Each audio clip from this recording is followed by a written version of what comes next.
Hello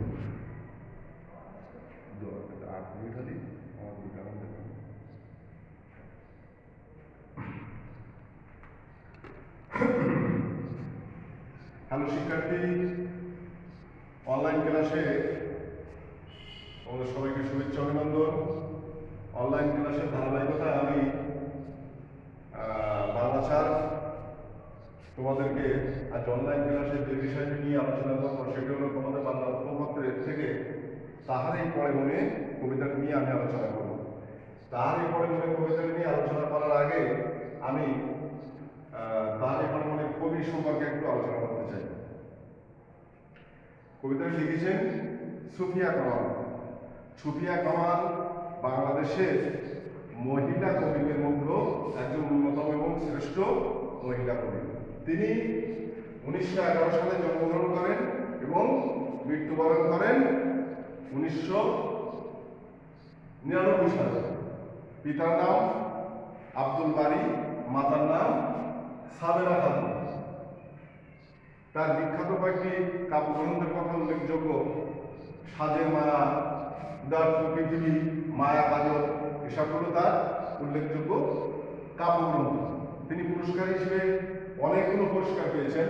তার ভিতরে উল্লেখযোগ্য হল 21 পদক পুরস্কার, বাংলা একাডেমি পুরস্কার। আমরা একটু তার কবিতা সম্পর্কে আলোকপাত করি। আমরা এই কবিতাটি পড়ে যেটা শিখন ফল বাংলা শ্যামল প্রকৃতি ও বসন্ত ঋতুর আগমন সম্পর্কে জানতে পারবো। বসন্তের আগমনে কবি ও কবিভক্তের অনুভূতি সম্পর্কে জানতে পারবো। বসন্ত ঋতু সম্পর্কে কবির উদাসীনতার কারণ জানতে পারবো। প্রকৃতি ও মানব মনের অবিচ্ছেদ্য সম্পর্ক সম্পর্কে জানতে পারবো। রিক্ত শূন্য কুয়াশাচ্ছন্ন শীতের প্রতি কবির অনুরাগের কথা আমরা জানতে পারবো। আমরা দেখি কবিতার শুরুতেই আমরা একটা ব্যাপার লক্ষ্য করি যে এখানে কবিকে বলছে, হে কবি নীরব কেন, ফাগুন যে এসেছে ধরায়, বসন্তের তুমি বলিয়া হবে নাকি তো বন্দনায়। কবির ভক্তগণ কবিকে প্রশ্ন করছে যে কবি, বসন্ত তো এসেছে পৃথিবীতে, প্রকৃতিতে আজ বসন্ত, প্রকৃতি আজ নবসাজে সজ্জিত, চতুর্দিকে পুষ্পরাজ, প্রজাপতির মেলা। এই যে একটা সময়, এইক্ষণ তো কবি মন বেশি বেশি করে লেখার অনুষঙ্গ প্রকৃত থাকে। কেন কবি আজ তুমি নীরব? কে প্রশ্ন করছে? কবি ভক্ত কবিদের কাছে প্রশ্ন করছে যে কবি নীরব কেন, ফাগুন যে এসেছে ধরায়, মানে প্রকৃতিতে বসন্ত এসেছে। প্রিয় শিক্ষার্থী, তোমরা বলতে পারবে যে আমাদের বসন্ত ঋতু কি কি, কোন কোন মাস নিয়ে বসন্ত ঋতু? অবশ্যই এটা হলো ফাল্গুন এবং চৈত্র মাস, এটা নিয়ে হয় বসন্ত ঋতু। এই বসন্ত ঋতুতে আমরা দেখি প্রকৃতি নানাভাবে সজ্জিত, নানা রঙে সজ্জিত হয়ে ওঠে এবং কি হয়, কোকিলের ডাক আমরা শুনি, নানান রকম লেখার অনুষঙ্গ আমরা দেখতে পাই। আসলে এই যে তাহারই পরে মনে কবিতাটা কিন্তু একটা সংলাপ নির্ভর, অর্থাৎ কি একে অপরকে প্রশ্ন করার একটা বাসনা আমরা এখানে দেখি। কবি ভক্তকুল কবিকে প্রশ্ন করছে, কবি আবার সেগুলো কি উত্তর দিচ্ছে। আমরা একটু দেখি, বলছে, হে কবি নীরব কেন, ফাগুন যে এসেছে ধরায়, বসন্তের বরিয়া তুমি লবে নাকি তব বন্দনায়। কহিল স্নিগ্ধ হাতে করি দক্ষিণ দুয়ার গেছে গুলি, বাতাবি নেব রূপন ফুটেছে কি আমের মুকুল, দক্ষিণা সমীর তার গন্ধে গন্ধে হয়েছে কি অধীর আগুন। এখনো দেখুন তুমি, কহিলাম কেন কবি আজ এমন মরা তুমি, কেন তব পুষ্পরাজ। আসলে কবির ভক্তকুল যখন বলছে যে প্রকৃতিতে বসন্ত এসেছে, বাতাবি নেবর ফুল পড়েছে, আমের মুকুল হয়েছে, দক্ষিণা সমীর, দক্ষিণা বাতাস হচ্ছে, এমন সময় তুমি কেন লিখছো না?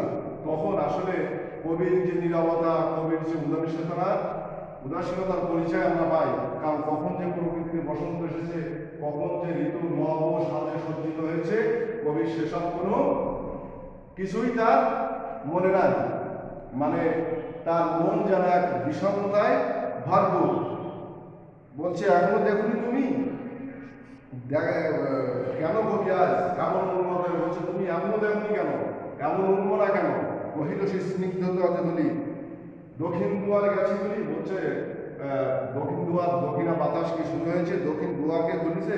কহিল সে সুন্দরে চাহিয়া, অলকের পাথার বাহিয়া, তরিতার এসেছে কি, বেজেছে কি আগমনী গান, দেখেছে কি সে আমারে, শুনি নাই রাখিনি সন্ধান। এসবগুলো কবি বলছে।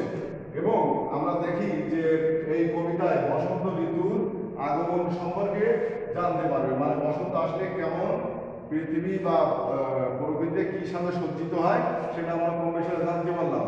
বসন্তের আগমনে কবি ও কবি ভক্তের অনুভূতি, বসন্ত যখন প্রকৃতিতে বসন্ত এসেছে তখন কবি ভক্তরা কবিকে বারবার প্রশ্ন করছে, কেন তুমি লিখছো না, তুমি কি এখনো দেখনি নেবুর ফুল ফুটেছে, দক্ষিণা মলয় হয়েছে, কোকিলের কুহুতান আমরা শুনতে পাচ্ছি, তুমি তোমার এ সম্পর্কে কেন তুমি এত উন্মনা, কেন তুমি উদাসীন না?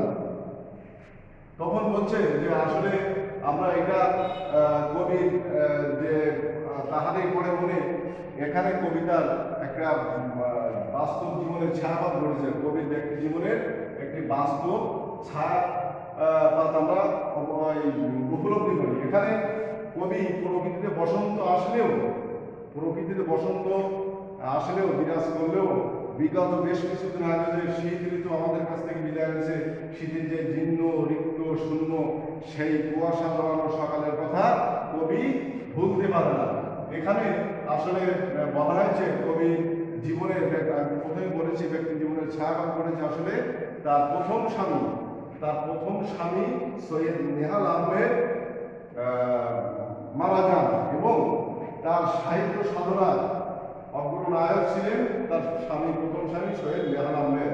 এবং সেই স্বামীর কথা তিনি, বসন্ত প্রকৃতিতে আসলেও সেই স্বামীর কথা তিনি মোটেও ভুলতে পারেননি।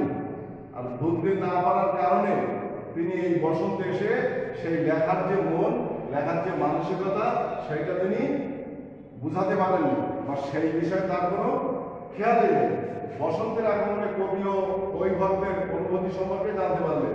বসন্ত ঋতুর সম্পর্কে কবির অধিষ্ঠানতার কারণ আসলে প্রকৃতিতে বসন্ত আসলেও, প্রকৃতিতে বসন্ত আসলেও কবি কেন উদাসীন বোধ করছেন? উদাসীন বোধ করছেন এই কারণে, কারণ 2 মাস আগে যে কুয়াশা জ্বালানো রিক্ত সিক্ত শীত আমাদের কাছ থেকে বিদায় নিয়েছে, সেই বিদায়, সেই শীতের যে রিক্ততা, সেই সিক্ততার কবি ভুলতে পারেনি। বসন্ত ঋতুতে অবস্থান করেও সেই শীতের যে কঠোরতা, শীতের যে কষ্ট, শীতের যে মলিনতা, সেগুলোকে সে ভুলতে পারে নাই। এজন্য তিনি বসন্ত ঋতু সম্পর্কে খুবই উদাসীন। প্রকৃতি ও মানব মনের অবিচ্ছেদ্য সম্পর্ক, আমরা জানি প্রকৃতির সাথে মানব মনের একটা বিরাট সম্পর্ক আছে। আসলে আমরা দেখি বর্ষাকালে, বর্ষাকাল কিন্তু অনেক কবিদের পছন্দ, এবং বর্ষাকাল একটা লেখার হিসেবে কবিদের মনে একটা নব জাগরণ বা আবেগ সৃষ্টি করে, এ সময় লিখতে ভালো লাগে। তেমনই বসন্ত মানুষের জীবনে একটা নতুনভাবে একটা ভাব আবেগের সৃষ্টি করে। প্রকৃতিতে নবসদা সজ্জিত হয়, দক্ষিণা বাতাস হয়, নানান রকম ফল ফলারি, ফুল পুষ্প, বাতাস, আকাশের চাঁদ, কোকিলের ডাক, এসবগুলো আমাদের মানব মনের সত্যি একটা ভাবাবেগ সৃষ্টি করে, একটা অনেক কিছু ভাবতে শেখায়, আমাদের মন গান গাইতে ইচ্ছা করে এসব ভালো কিছু দেখলে। এজন্য প্রকৃতি ও মানব মনের একটা অবিচ্ছেদ্য সম্পর্ক আমরা জানতে পারি। রিক্ত সিক্ত কুয়াশায় শীতের প্রতি কবির অনুরাগ, আসলে প্রথমে বলেছি যে তার জীবনের একটা ব্যক্তি জীবনে একটা ছায়া করেছে। তার প্রথম স্বামী নেহাল আহমেদ মৃত্যুবরণ করার পরে তিনি সেই তার প্রথম স্বামীর স্মৃতিকে কখনোই সে ভুলতে পারেননি। সে বসন্ত ঋতু আসলেও তার জীবনে সেই শীতটায় পড়ে পড়ে শীতের যে কষ্ট, সেই অনুভূতির কথা সে বলতে পারেন। এখানে প্রথম ঋতু, দ্বিতীয় বিয়ে করার পরেও তার জীবনে দ্বিতীয় স্বামী আসলেও সে প্রথম স্বামীর কথা সে কখনো বলতে পারেনি। এখানে প্রথম যে শীতের কথা, প্রথম যে তার প্রথম স্বামী মারা যায়, সেই স্বামীর কিন্তু শীতের সাথে তুলনা করা হয়েছে যে আসলে আমি পরবর্তী জীবনে বিবাহ সাথী করার পরেও আমার প্রথম যে স্বামী ছিল তাকে আমি বলতে পারিনি। এ কারণে শীতের কথা বলা হয়েছে। 2 মাস আগেই যে তার জীবন একটা শীতের মতো ছিল, একটা বসন্তের মতো ছিল, সেটা শীতের মতো তার স্বামী মারা যায় এবং সে এভাবেই তার দিনকাল খুব বিষণ্ণতায় সুখ বেদনায় ভরে যায়। আমরা দেখি যে প্রকৃতি এবং মানব মন, এখানে একটা এই কবিতায় একটা সংলাপ নির্ভর, একটা নাটকীয়তা। সংলাপ নির্ভর বা নাটকীয়তা সম্পর্কে আমরা একটু জানি। সংলাপ নির্ভর মানে একে অপরের সাথে প্রশ্ন উত্তর পর্ব। একজন প্রশ্ন করে একজন উত্তর দেয়, একজন প্রশ্ন করে একজন উত্তর দেয়। এটা হলো সংলাপ বা নাটকীয়তা। আমরা এই কবিতার ক্ষেত্রে সেটাও আমরা দেখি। কবির ভক্তকুল কবিকে বারবার প্রশ্ন করছে যে হে কবি, ফাগুন এসেছে নিরাত কেন, ফাগুন এসেছে ধরায়, বসন্তে বলিয়া তুমি লবে নাকি কব বন্দনায়।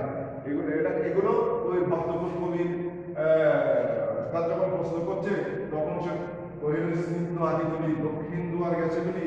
এই প্রশ্নের উত্তরে কবিও বলছে যে দক্ষিণ দুয়ার গেছে বলি আমের মুকুল ফুটেছে কি, হইয়াছে কি সমীরণ, মানে কবির হাওয়া, এসবগুলো এসেছে।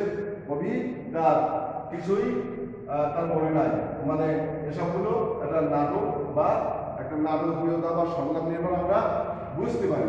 এভাবেই কবি তাহারই বলে বলে কবিতার পরতে পরতে বাংলার শ্যামল প্রকৃতি, বাংলার প্রাকৃতিক যে অনুসর্গ, এসবগুলো আমরা তার কবিতার প্রতিটি ছন্দের অর্থে আমরা উপলব্ধি করতে পারি। আর বসন্ত সম্পর্কে, বসন্ত যে মানব মনের একটা প্রভাব বিস্তার করে সেটাও আমরা উপলব্ধি করি। শীতের যে একটা করুণ কথা, শীতের যে একটা করুণ বার্তা আমাদের জীবনে দিয়ে যায়, সেটাও আমরা এই কবিতা থেকে বুঝতে পারি। আমরা দেখি যে নিত্য শূন্য কুয়াশাচ্ছন্ন শীতের প্রতি কবির অনুরাগের কথা জানতে পারবো। আসলে আমরা শেষের দিকে আমরা এসে গেছি প্রায়। আমরা দেখি তাহলে কবি এই তাহারই করে কবিতায় আমরা মূল বিষয়টা কি জানলাম, যে এই কবিতাটি সম্পূর্ণ একটা সংলাপ নির্ভর বা একটা নাটকীয়তা।